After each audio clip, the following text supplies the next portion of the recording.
La première question que vous avez posée sur la réunion de Brazzaville. Jusqu'à quand nous allons toujours continuer à régler les problèmes centrafricains à l'extérieur du territoire national? Il y a 2 semaines avant de quitter la France, j'étais avec un responsable des affaires étrangères du Congo-Brazza qui s'est plaigné du comportement des Centrafricains. Il m'a dit ceci, mais monsieur, vous n'avez pas un sol pour régler vos problèmes là-bas? Parce que vous venez tout le temps ici, le président Sassou Nguesso vous donne les enveloppes de 3 millions, 2 millions. Quand les gens attendent Brazzaville, tous les hommes politiques centrafricains dansent et ils courent pour y aller. Et ça nous agace. Il y a un responsable de l'armée française qui avait rencontré le président Bongo. Il dit qu'il est dégoûté des affaires centrafricaines. Que chaque pays a ses problèmes internes, mais tout le temps affaires centrafricaines. Ils sont incapables de se gérer eux-mêmes. On prend acte, mais on donnera les réponses à tout ça au moment venu. Quant en ce qui concerne la révolution verte, ce que vous venez de dire, on n'attend pas être chef d'État pour le faire. Vous avez déjà lu peut-être sur les réseaux sociaux, nous voulons déjà lancer 6000 hectares de champs d'oignons. Parce que ça fait une honte. Les oignons que nous mangeons ici chez nous viennent du Soudan, du Tchad. Mais on a une terre, on pouvait bien les cultiver. Et le groupe des experts de l'UNDP, ça fait plus de 2 mois qu'ils sont en train de travailler là-dessus. On voulait faire venir des experts canadiens, ils nous ont demandé de leur donner une garantie de sécurité. Mais en tant que parti politique, on va donner quelle garantie de sécurité? On n'a pas une force armée à notre disposition. Ils disent non, mais donnez-nous les garanties pour notre sécurité, on va se déplacer. Donc c'était quasi impossible pour nous. On a préféré se rabattre sur nos experts. On les a dit, bon, travaillez sur ce projet et on va le mettre en exécution. Nous sommes en train d'acheter 30 000 bœufs. Vous avez su qu'après la crise, quand les peuples sont partis, il y avait une crise de viande à Bangui. Mais pourquoi ne pas initier les nationaux dans l'élevage? Donc on est en train d'acheter au Cameroun, au Soudan, 30 000 bœufs et on va commencer à initier nos jeunes dans l'élevage. Voilà un peu ce qu'on est en train de faire sur tout ça. Donc ne pensez pas qu'on attend de devenir président. Maintenant, ce n'est pas l'objectif. D'abord pour les oignons. C'est depuis 2010 que j'ai commencé ce projet. À Damara, à Gbabara, 10 km de Damara, on avait cultivé 400 hectares. Pour commencer ces cultures de oignons, mais malheureusement, on avait eu des problèmes sur le terrain. Les gens de Badika sont venus dire que c'est leur terrain. Mais ce qui était bizarre, ils nous sortent un titre foncier qui date de 1930. 1930 en République centrafricaine, dans un village, il y a déjà des titres fonciers. Quelle société ils ont fait avec les gens de l'urbanisme? Mystère. On était obligé de se retirer. On a acheté des conteneurs de tronçonneuses. On avait recruté, je crois, plus de 6 000 jeunes qui travaillaient à Babara. Donc ça nous a freinés. Et ça, on continue toujours ce projet, on va le mettre en place. Nos experts travaillent. Ils ont localisé les zones. Là où nous allons commencer ces cultures de oignons, nous, ce n'est pas une question seulement d'arriver au pouvoir. Ceux qui attendent d'arriver au pouvoir, avant de commencer à exercer, mais je me demande, ça veut dire qu'il n'y a pas une bonne volonté. S'il faut répondre profondément à vos questions, je vais vous dire ceci. Nous, soi-disant les anciens premiers ministres, les anciens ministres, qui sont maintenant dans la course élective pour se diriger vers la magistrature, ils ont ignoré qu'ils ont été des chefs du gouvernement et que toutes ces inégalités sociales, tous ces problèmes aujourd'hui que nous vivons en Centrafrique, ce sont eux qui sont les causes. Mais ils veulent devenir chefs d'État pour dire aux gens, nous allons faire les industries. Mais ils le disent, ils ne donnent pas le nom de ces industries. Industrie automobile, pharmaceutique, laquelle des industries? Le NDP est clair. Je suis fils d'un paysan. Mon père, un pauvre pasteur paysan qui vivait dans les zones rurales. On a vécu avec l'agriculture. Donc nous avons ciblé des projets sûrs et hors question de doute pour mettre en place. On ne veut pas de projets farfelus. Il y en a, ils sont en train de compter sur des réseaux ésotériques. Ils se disent que c'est la franc-maçonnerie qui va les amener au pouvoir. Mais pour nous, ce n'est pas ça. On se dit, c'est la volonté du peuple. Et si nous attendons la volonté du peuple, nous, on se met au travail. Le président Mitterrand, pour être élu président, il a milité, il a lutté pendant 30 ans. Quand vous mettez en tête, vous voulez devenir président, tout de suite, ça c'est autre chose. Ce n'est pas ça le cas de l'UNDP. Notre pays est en pleine crise. Quand vous allez venir porter un pays comme ça sur votre dos, il faut être capable. Sinon, au bout de 2 mois, 3 mois, les Centrafricains ne voient rien venir, mais ça va dégénérer de partout. Donc, quand on s'engage, on sait ce qu'on veut faire. On sait quelle direction nous prenons. Axe de coopération. Oui, axe de coopération, pardon. Quand en ce qui concerne l'axe de coopération, vous savez, ça dépend de n'importe quel gouvernement qui est en place. On revoit les anciens textes de collaboration qu'on a avec nos pays amis.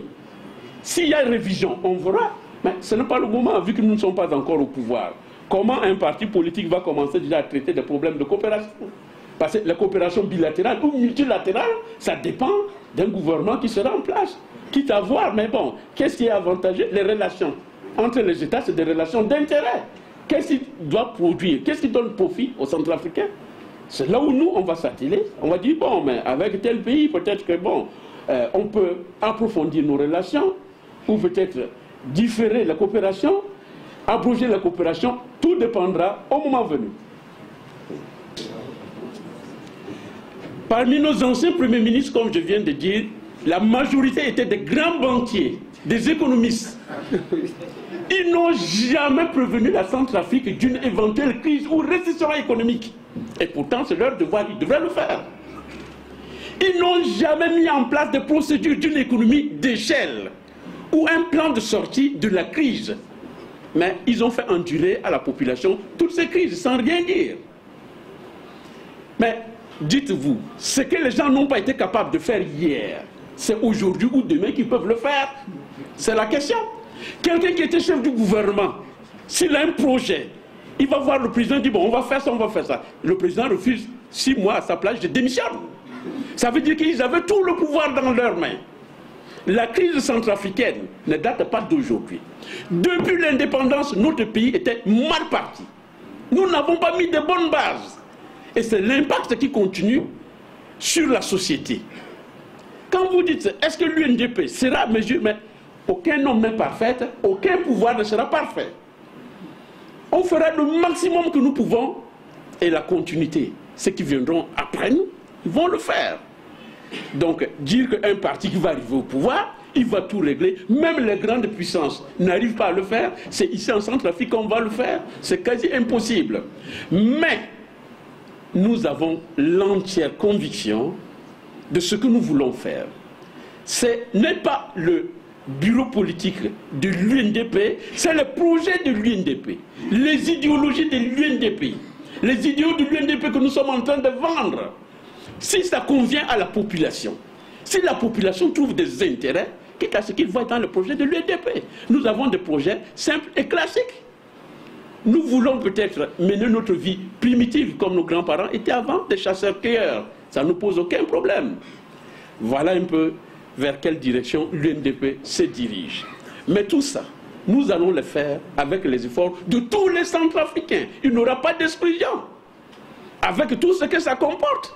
La coopération, comme notre frère venait de poser sa question tout à l'heure, bilatérale, multilatérale, Boganda a dit dans notre hymne national, on ne peut pas exclure la coopération bilatérale. On est conscient. Mais bon, quand vous me posez cette question sur ce qui concerne la presse privée et publique, la presse privée, la majorité, c'est déjà une presse indépendante qui travaille pour le bien-être.